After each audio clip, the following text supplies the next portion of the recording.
Le Mali, c'est la terre pionnière de l'émancipation africaine de ce siècle. C'est le Mali qui est devant pour déloger les troupes néocolonialistes françaises et impérialistes occidentales du sol africain. C'est le Mali qui est devant pour refuser l'installation du commandement de l'Africom et de l'OTAN en Afrique. C'est le Mali qui est devant pour dénoncer la duplicité de l'Occident qui a détruit la Libye, armé Al-Qaïda et qui fait semblant de venir aider l'Afrique à combattre ses propres suppôts. C'est le Mali qui est le premier à mettre en place une nouvelle doctrine militaire et à l'appliquer sur le terrain. C'est le Mali qui inspire l'ardeur de la révolution burkinabé, incarnée par le MPSR2 du capitaine Ibrahim Traoré, président du Faso. Le Mali qui inspire la révolution nigérienne, incarnée par le CNSP du général d'armée Abdourahmane Tiani. On en veut au Mali pour cela. Et c'est sur lui que les coups se concentrent de manière exemplaire.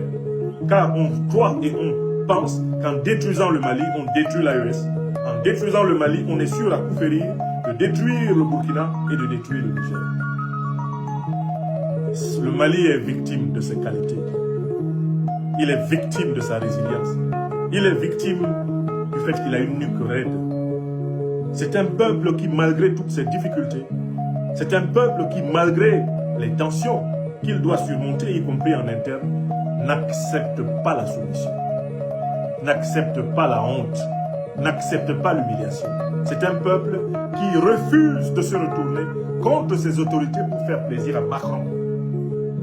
Parce que tous les plans de Macron, à travers les groupes terroristes qu'il soutient, à savoir le FLA, le JNIM, c'est de créer des situations telles que le peuple malien se retourne contre le gouvernement. Au motif que le gouvernement ne serait pas capable d'assurer sa paix, sa sécurité, son bien-être. C'est ça le plan de Macron. Ils ont tenté un coup d'État énergétique, ils ont échoué. Ils ont tenté d'instrumentaliser les différences ethniques, ils échouent. Ils ont tenté d'instrumentaliser les différences religieuses, ils échouent. Ils ont tenté d'instrumentaliser les corporations, les syndicats, ils échouent. Ils ont tenté d'instrumentaliser les pays voisins, la Côte d'Ivoire.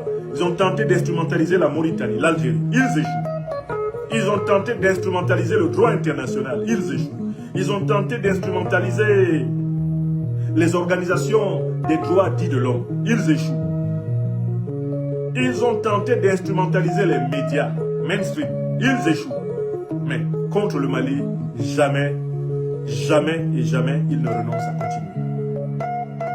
Mais vous devez savoir que sur le terrain, ici au Mali, c'est l'armée malienne qui est devant. C'est l'armée malienne qui est devant nous. L'armée malienne est tellement en train d'administrer une fessée à ces criminels stipendiés par le néocolonialisme français et l'impérialisme occidental et moyen-oriental qu'ils se sont mis à dire que le président Assimi Goïta utiliserait des bombes atomiques contre les terroristes.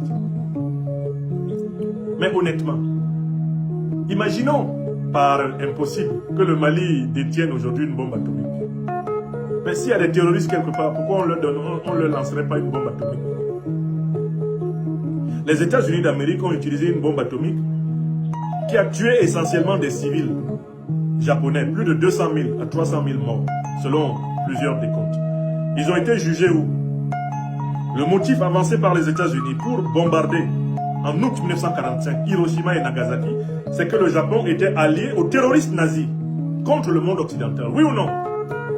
On a jugé les Américains pour tous les civils, pour tous les innocents japonais qu'ils ont tués avec leurs bombes atomiques. Nulle part. Les Américains s'en moquent et s'en vantent encore. D'ailleurs, en présence de la première ministre du Japon, Donald Trump s'est moqué des victimes japonaises du bombardement américain. Il a rappelé aux Japonais qu'eux, ils étaient associés aux nazis et que c'est pour cela que les États-Unis les avaient punis. C'est dire jusqu'à quel point ceux mêmes qui ont utilisé les armes nucléaires, les armes atomiques contre des populations sont encore dans le déni, l'inconscience, l'irresponsabilité et on essaie d'inventer la fiction d'un Mali qui aurait utilisé des bombes atomiques. Mais écoutez, s'il y a un groupe de terroristes quelque part et puis on lui dépose une bombe atomique, c'est pas bon. Parce que les terroristes là, qu'est-ce qu'ils distribuent quoi, la vie ou la mort? les terroristes, qu'est-ce qu'ils distribuent à travers le Mali? Qu'est-ce qu'ils distribuent à travers le Sahel? C'est la vie ou c'est la mort? Voilà des gens dont l'objectif est de donner la mort au plus grand nombre de personnes innocentes et qui s'étonnent quand on leur fait goûter un temps soit peu à leur procédé. Donc, confrontés à cette capacité, cette résilience, cette persévérance, cette endurance, cette dureté au mal de l'armée malienne, ils se sont mis à inventer des histoires de « Ah, l'armée malienne a utilisé des bombes non conventionnelles, l'armée malienne a fait ceci, a fait ça. » C'est faux.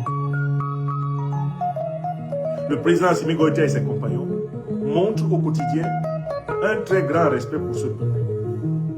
Si la ville de Kidal n'a pas été rasée afin d'y écraser les terroristes qui y sont cachés, si elle n'a pas été rasée, c'est uniquement parce que le président Assimi Goïta veut préserver la vie de ses compatriotes, les populations civiles de Kidal. C'est pour ça que l'armée malienne possède méthodiquement, afin de réduire au maximum le risque que l'action menée contre les terroristes, eh bien, note malencontreusement la vie à des personnes civiles innocentes.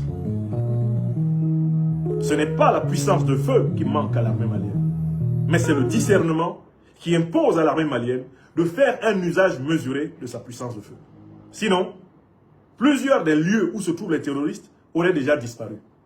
Si l'armée malienne utilisait la stratégie de l'Amérique en Irak contre Saddam Hussein, aucun groupe terroriste n'existerait dans une quelconque localité du Mali.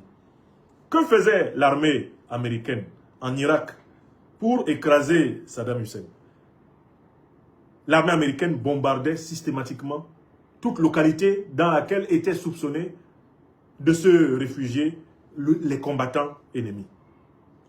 Donc un quartier qui contient 5000 personnes et dans lequel il y a 150 terroristes ou adversaires qui se cachaient, l'armée américaine bombardait tout le quartier pour être sûr qu'elle a tué tout le monde. Et c'est la méthode qui est utilisée par Israël à Gaza.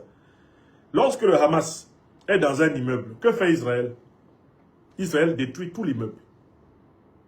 Les enfants, les femmes, les civils innocents qui sont dans l'immeuble meurent sous les bombes d'Israël uniquement parce qu'Israël veut tuer 5 membres du Hamas, même parfois un seul membre du Hamas qui est dans l'immeuble. Le Mali n'est pas dirigé par des criminels de guerre. C'est de la propagande mensongère orchestrée par le chef de la junte néocolonialiste et terroriste française, Emmanuel Macron. Le Mali n'est pas dirigé par des criminels de guerre. Si le président Assimi Goïta était un criminel de guerre, toutes les localités où les terroristes se sont cachés n'existeraient plus. Il a les moyens militaires de détruire entièrement une ville comme Kidal. Mais Kidal, c'est le Mali. Et les habitants de Kidal sont des Maliens. Si le président Assimi Goïta et ses alliés de l'AES et de la Fédération de Russie procèdent par frappe chirurgicale, c'est parce qu'ils savent que c'est leur pays. Ils savent que c'est leur peuple. Ils veulent extirper les terroristes en protégeant les civils.